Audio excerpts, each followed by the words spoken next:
നമ്മൾ ഫ്രഷായിട്ടുള്ള വൈനയിൽ എടുത്തിട്ടുണ്ട്. ഇനി ഇതൊന്ന് വാഷ് ചെയ്ത് നല്ലപോലെ ഒന്ന് ക്ലീൻ ചെയ്തെടുക്കാം. ഇനി നമുക്ക് ആവശ്യമായിട്ടുള്ള ഗോതമ്പ് മാവാണ്. അപ്പോൾ നമ്മൾ എത്രയാണോ എടുക്കുന്നത് അതിനാവശ്യത്തിനുള്ള ഗോതമ്പ് മാവ് എടുക്കണം.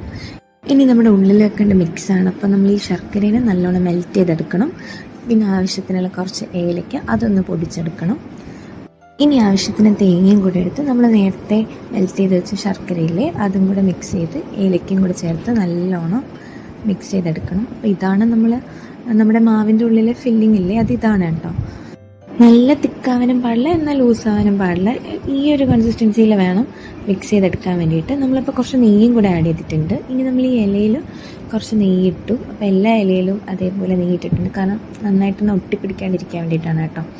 എന്നിട്ട് ഈ മാവിനെ ഇതേപോലെ ഒന്ന് സ്പ്രെഡ് ചെയ്ത് കൊടുക്കണം. ഇതിൽ ഉള്ളിൽ എന്നിട്ട് നമ്മൾ നേരത്തെ സെറ്റ് ചെയ്ത് വെച്ചിട്ടുണ്ടായിരുന്നല്ലോ മിക്സ്, അതിട്ട് കൊടുക്കണം. നമ്മളിപ്പോൾ എല്ലാം ഫില്ല് ചെയ്തിട്ടുണ്ട്. ഇനി നമുക്കിത് കുക്ക് ചെയ്തെടുക്കാം.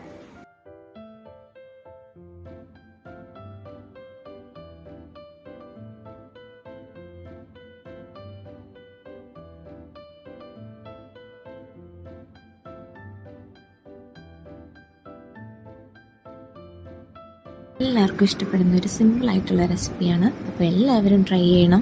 വീഡിയോ പുതുതായിട്ട് കാണുന്നവരാണെങ്കിലും നിങ്ങൾക്ക് എൻ്റെ വീഡിയോ ഇഷ്ടപ്പെട്ടാൽ നിങ്ങൾ ലൈക്ക് സബ്സ്ക്രൈബ് ചെയ്യാനും മറക്കരുത്. അപ്പോൾ അടുത്തൊരു വീഡിയോ ആയിട്ട് വീണ്ടും കാണാം.